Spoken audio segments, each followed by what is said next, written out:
जब कथा का प्रारंभ हुआ, कथा कहाँ पर छोड़ी गई थी?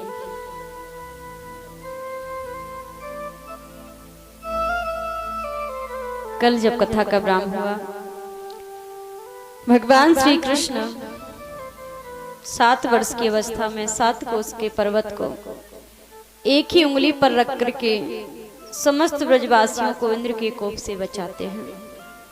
और इंद्र ने अपनी भूल के लिए भगवान से क्षमा मांगी, परंतु उसके बाद ब्रजवासियों के मन में एक प्रश्न उठता है कि जो श्री कृष्ण और बलराम हमारे बीच रहते हैं, हमारे बालकों के साथ हमारे गाय बछड़े चराने जाते हैं, एक बनवासी का जीवन व्यतीत करते हैं, वो कोई साधारण मनुष्य नहीं हो सकते। क्योंकि कोई साधारण व्यक्ति, साधारण मनुष्य 7 वर्ष की अवस्था में 7 कोस के पर्वत को 7 दिन तक अपनी एक उंगली पर नहीं रख सकता। और यदि श्री कृष्ण ने ऐसा किया है, इसका अर्थ तो यही है कि वो कोई मनुष्य है ही नहीं। हम जिन्हें केवल एक ग्वाला समझते हैं, गाय बछड़ों का चरवाहा समझते हैं, वो तो कोई दैव शक्ति है, कोई महापुरुष हैं जिनके तत्व को हम नहीं जानते, क्योंकि उन्होंने जो किया है वो कोई कर ही नहीं सकता। ब्रजवासी अपनी शंका लेकर के नंद जी के पास गए, नंद बाबा से पूछा, उनसे कहा, हे नंद जी, हमें लगता है अवश्य आपने अपने पुत्र का भेद हमसे छुपा कर के रखा है। आप इनका भेद बताने की कृपा कीजिए, अन्यथा हम आपको अपनी जाति से बाहर कर देंगे। ये गोपगण कहते हैं, क्योंकि उनकी ये जिज्ञासा है, वो जानना चाहते हैं कि श्री कृष्ण क्या हैं, कौन है, क्योंकि उन्होंने जो भी किया है वो कोई मनुष्य नहीं कर सकता। और नंद जी के पुत्र, इतना तो हम समझ ही चुके हैं कि वो कोई मनुष्य नहीं है, और वो नंद बाबा के घर में रहते हैं, तो नंद बाबा तो इनके प्रभाव को, इनके तत्व को जानते ही होंगे।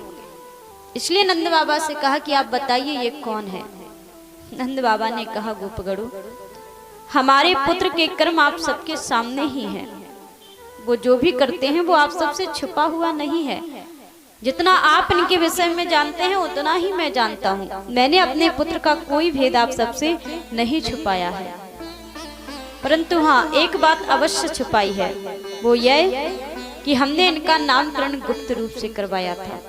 और उस समय गर्गाचार्य जी ने हमसे कहा था कि बहूनि संति नामानि रूपाणि च सुतस्ते गुणकर्मानुरूपाणि तान्यं वेदनो जनः। उन्होंने हमसे कहा था कि आपके पुत्र के गुण और कर्म अद्भुत और महान होंगे, इनके बहुत से नाम होंगे, और जैसे जैसे ये गुण दिखाएंगे, अपने चरित्र करते जाएंगे, वैसे ही इनके अनेकों नाम भी पढ़ते जाएंगे। उन्होंने कहा था कि इनके रहते हुए ब्रज पर कोई विपत्ति नहीं आएगी, और यदि कोई विपत्ति आएगी भी तो इनके कारण, इनके सामने कोई विपत्ति ठहर नहीं पाएगी। और उन्होंने जो कुछ भी कहा था, उनकी कही हुई बात सच हुई, अक्षरशः उनकी वाणी सत्य हुई। गर्गाचार्य जी ने जो कुछ भी कहा था, नंद जी ने जब वो सारी बातें ब्रजवासियों को बताई, ब्रजवासियों के आश्चर्य की सीमा ना रही। नेत्रों में आंसू भर आए, रोम रोम खड़े हो गए, शरीर पुलकित हो गए। सब मन ही मन ईश्वर का धन्यवाद करते हैं। उन्हें ये बात जानकर के हर्ष होता है, वो स्वयं को सराहते हैं कि धन्य है हमारे भाग्य, जिन्हें हम अब तक केवल एक चरवाहा समझते रहे, एक साधारण बालक समझते रहे, और उनके साथ हमारे बालक कैसा भी व्यवहार करते रहे, लेकिन कभी उन्होंने उस व्यवहार का बुरा भी नहीं माना। जिनके विषय में गर्गाचार्य जी ने जो बातें कही हैं, उन बातों को सुनकर के तो यही लगता है कि श्री कृष्ण देवों के देव हैं, साक्षात भगवान हैं। और हम ब्रजवासियों के भाग्य कितने श्रेष्ठ हैं, हम वनवासी जीव कितने धन्य हैं कि जो ईश्वर ने हमें इतना बड़ा सौभाग्य प्रदान किया, हमारे बीच आकर के रहे, हमें अपनी कृपा से अनुग्रहित किया, हमारे सगे संबंधी बनकर, हमारे बालकों के मित्र बनकर, गोपियों के माखन चोर बनकर, किसी के पुत्र बनकर उन्हें सुखी कर रहे हैं। ब्रजवासी ईश्वर के प्रति धन्यवाद प्रकट करते हैं। कुछ समय पश्चात कार्तिक शुक्ल पक्ष की एकादशी आती है। नंद बाबा उस दिन एकादशी का व्रत करते हैं, परंतु आधी रात के समय उन्हें लगा ब्रह्म मुहूर्त का समय हो गया। जब वो यमुना स्नान के लिए जाते हैं तो वरुण जी का सेवक उन्हें यमुना तट से ले जाता है, उनका हरण कर लेता है।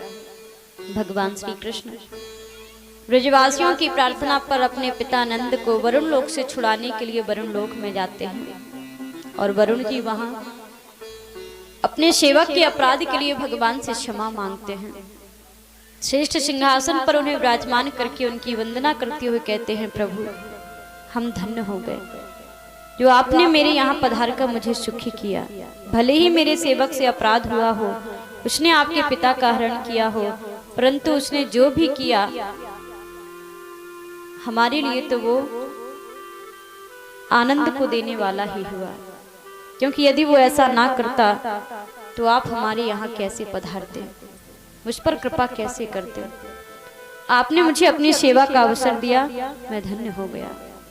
वरुण जी ने भगवान की वंदना की, नंद जी को मुक्त किया और नंद बाबा ने भगवान के प्रभाव को देखा, अपने पुत्र के प्रभाव को देखा कि वरुण लोक में उनकी पूजा हो रही है।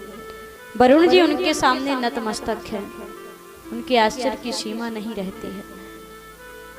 नंद जी के नेत्रों से प्रेम के आंसू गिरने लगते हैं, क्योंकि आज वे प्रभु के प्रभाव को देख रहे हैं कि जिन श्री कृष्ण को हम अपना पुत्र समझते आए हैं वो तो जगत के पिता हैं, जो हमें पुत्र सुख प्रदान कर रहे हैं वो ब्रह्मांड नायक हैं। बड़े बड़े देव जिनके चरणों की वंदना करते हैं, जिनके चरणों में अपना सर झुकाते हैं, जिनके चरण रच पाने के लिए तरसते रहते हैं, उन्होंने अपने चरणों से हमारे घर को पवित्र किया, अपनी लीलाओं से हमारे जीवन को आनंदित किया, हमें पुत्र सुख प्रदान किया, हम धन्य हो गए। नंद बाबा स्वयं को कृतार्थ समझते हैं कि जो ईश्वर ने उन्हें ऐसा परम सौभाग्य प्रदान किया, जगत पिता होकर नंद बाबा को स्वयं के पिता होने का सौभाग्य दिया।